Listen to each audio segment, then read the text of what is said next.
There is one woman who lives at Collinwood who will not sleep this night. Cassandra Collins will lie awake thinking about the evil plan she has set in motion, thinking about the events that will soon take place in a hospital not far away. There, Victoria Winters has answered the summons of an old and dear friend who believes he is dying.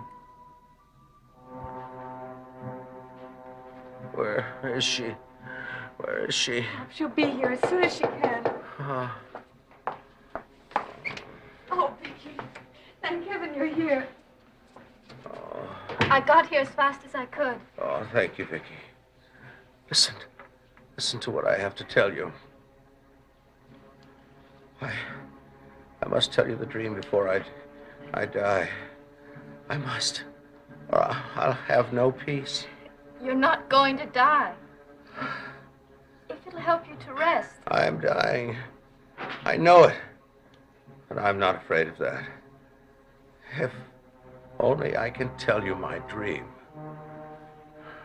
All right. All right, tell me. Tell me your dream.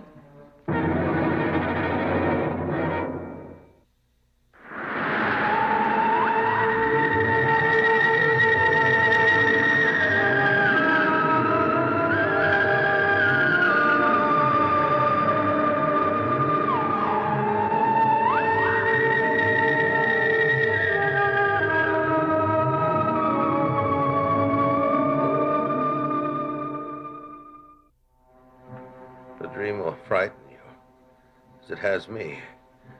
I can't help it. Now, I was asleep, and in my dream I heard a knock. Miss Winters, I must ask you to leave this room at once. No. Professor Stokes, what are you doing? There's no time to explain anything now. Will you please wait for me outside the room? But my father wants to talk to her. I'm afraid he'll have to wait until he talks to me. Vicky, don't go.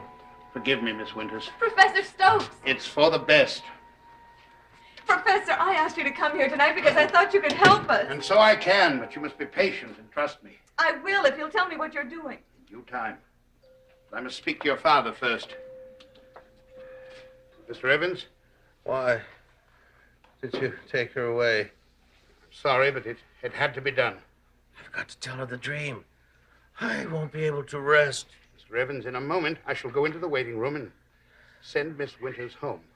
No, you can't do that. Please, let me talk to her. You can't let him go on suffering like this. Please, I realize how difficult this is for your father, but I must impress on both of you how dangerous it would be if the dream went one step further. But he's so frightened, Professor. All I can say to you is that if Miss Winters is allowed to have the dream, it may prove fatal to the next person who has it. Oh, no. So you must do your best to refrain from telling her your dream. Oh. Meanwhile, I'll do what I can to alleviate the mental torture you're suffering. What can you do? I don't know. It all happened so suddenly. I need a few moments to think.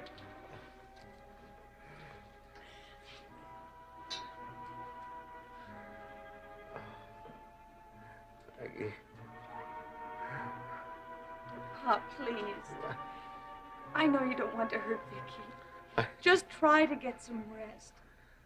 Try to sleep. All right. I feel so tired. Yes, I'd like to try to get some sleep.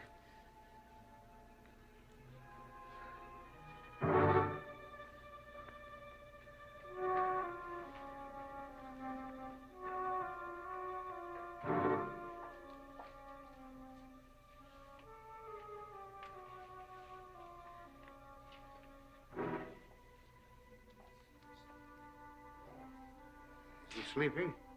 Yes, Professor. Miss Evans, I'd like you to tell me about his accident. Well, what about it? I want to know precisely what happened. Well, he fell and he hit his head on the floor. Who was present at the time? Willie Loomis and I and a stranger. A man named Adam? Yes, how did you know? Did this man, Adam, cause your father to hit his head? Yes. But ever since it happened, Pop's been insisting that it was unintentional, that it was just an accident. Do you believe that? I don't know. I never met Adam before. As a matter of fact, your father had only known Adam for a very short time, hadn't he? Yes. But for some strange reason, he believed there was a strong bond of friendship between himself and Adam. Didn't he? I don't know. I suppose so. What does this have to do with the dream? Nothing. Nothing at all. It's just rather curious. Come. It's time I had a talk with Miss Winters.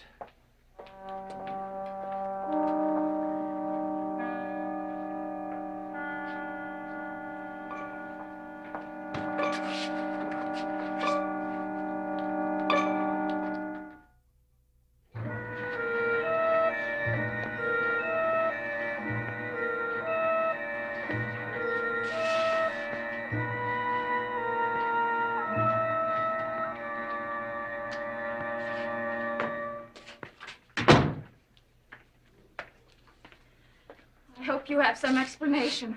The situation required drastic action. Is that all you have to say? No, I might add that you should be grateful to me for arriving when I did.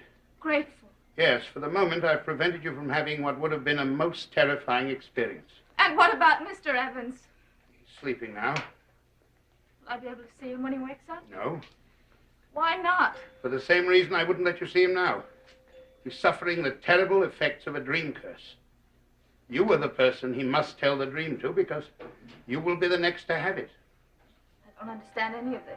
But you do believe I know what I'm talking about, don't you? I don't know what I believe.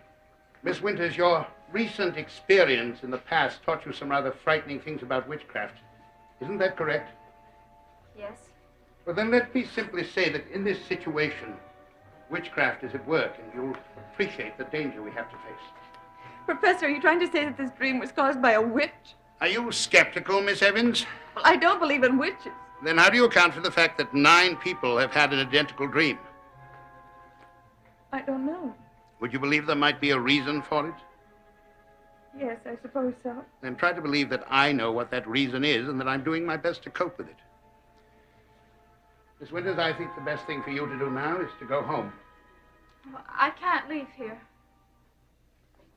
Then I must ask you to promise me that under no circumstances will you go into Mr. Evans' room. I can't do that. He's my friend, and if he needs me, then I'll His have... need for you indicates a danger. And not to you only. I think it's inhuman for one person not to respond to another's suffering. There is nothing you can do to ease his suffering. I assure you. Now, will you promise me not to go in?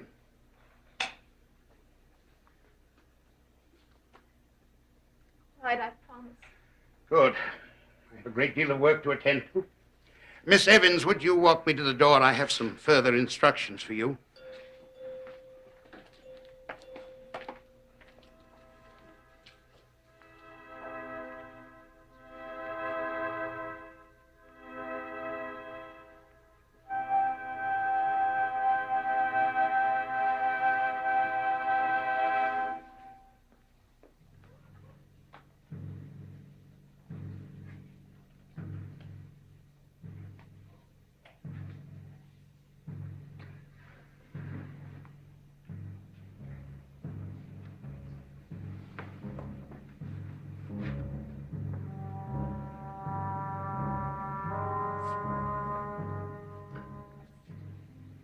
Friend, listen. Friend, listen.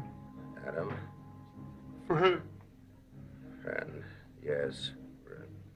help, friend. No, there's nothing you can do to help me. I need Vicky's help. Gotta get her to listen. Vicky! No, no!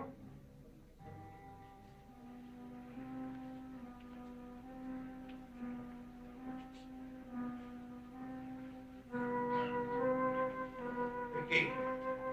Where are you? Vicky!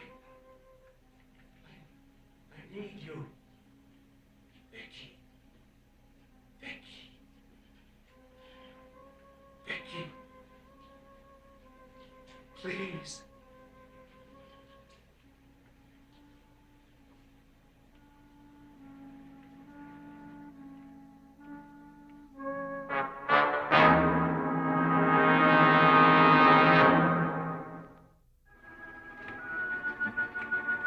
Vicky, is that you? Yes, I'm here. Oh, please don't leave me. I must tell you. I won't go away again, I promise. Oh, no, it's wrong. It's all wrong. What is? I can't help it. I must tell the dream. Vicky, something happened? No, I just heard him calling. I couldn't stay outside. I had to come in. Vicky, the doors. Behind the doors, strange music. Everywhere. Couldn't get out of the room. Strange riddle. Made no sense. He's trying to tell you about the dream. I know. Nothing but doors. Vicky, if you don't want to stay and listen, you don't have to. No. If it'll be any comfort to him at all, I want to listen. One door leads to the point of return. No return, no way out. He's talking about that riddle he had in the dream. How do you know? Because I had it in my dream, too. Didn't want to go. Bob, Tried to please. resist, but... Try to be quiet and rest. Vicky. Where did you go? I'm right here. Oh, Vicky. No. Listen. Listen to me. Listen very carefully. The dream began with a knock at the door. There was no one there with me. And I was frightened. I didn't want to answer it, but the knocking kept up. I got out of bed. I went to the door. When I opened it, I saw. I'm listening. Tell me what you saw.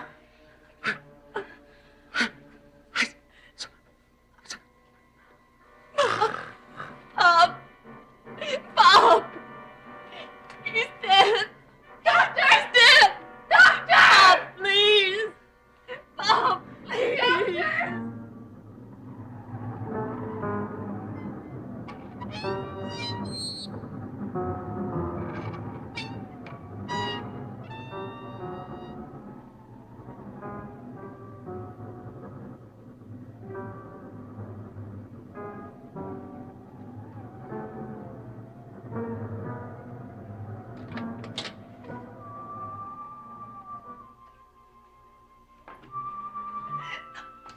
Vicky, I want to go back inside. I want to be with him.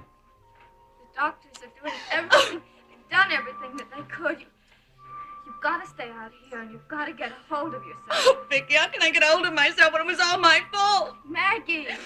Oh. If I kept calm, it wouldn't have happened. You mustn't blame yourself. But I panicked. That's how it happened.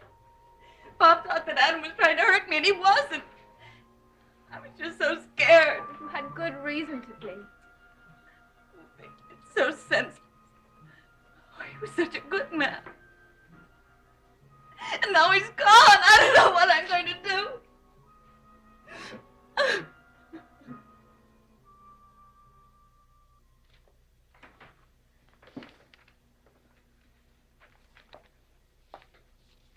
Adam, if you're here, answer me. I am a friend, Adam. I am not here to hurt you. He can't be very far away. Perhaps the lamp in the window will help matters.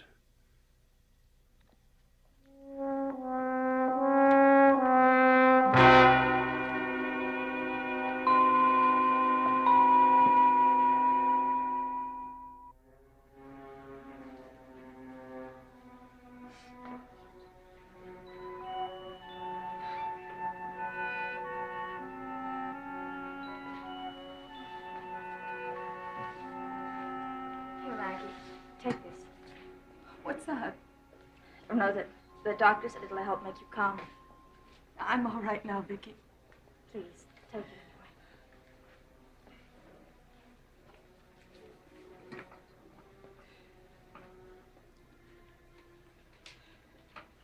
anyway. Maggie, I want you to come back to Collinwood with me. Why? Because I don't think you should go back to the cottage. I don't think you should be there alone. There are things to be done there, Vicky. Oh, I know that. I don't think you should try and do them until you've recovered enough to be able to face them. Well, perhaps you're right. Then you will come back with me. Yes, Vicky. If you think it'll be all right with Mrs. Stoddard. Of course it will.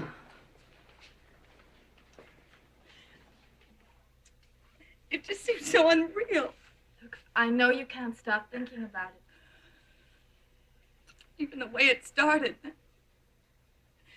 strange, pathetic man. They've got to find him before he harms somebody else. Find who? The man that's caused the accident. Adam. He's out there wandering around someplace and nobody knows how dangerous he can be. It's so ironic. Pop felt sorry for that man. He tried to help him. He didn't know how dangerous he was. And now he's dead. Because of him.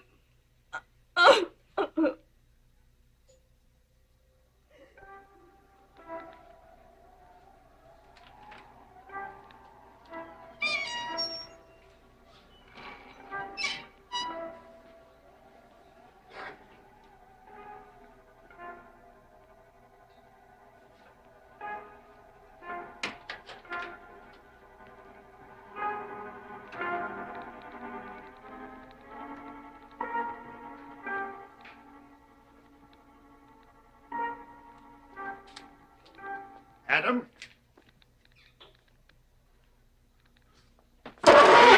Wait, don't run away. I'm your friend. Your friend. Friend? I want to help you. No. You have no reason to be afraid of me. I have no intention of hurting you. I just want to see you more closely. You are an extraordinary creature, aren't you? Face all scarred. Adam! Listen to me. Try to understand. Do you know the word friend, Adam? Friend. No friend. Yes, I am your friend. Possibly the only one you have left. I can help you. Give you food. Food. In that respect, you're no different from any other human being. You couldn't very well survive without food. Food. Food. Yes, Food. you even know where it's kept. What else do you know, Adam? Speak to me. Speak. My name is Adam. Good. Now, say something more.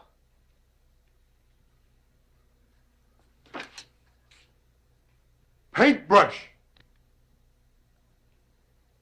Excellent. You don't say much, but you seem to understand very well what's said to you. It's most unusual. We must find out why. Adam, would you be willing to come with me? I'll take you to my home. Home. I will give you all the food you want. Adam, these food. I will even teach you how to speak to people, communicate with them. Never Never mind. Don't try to say it now. You'll know it soon enough. With my help, you'll learn very quickly. And we'll be good friends, won't we, Adam? friends.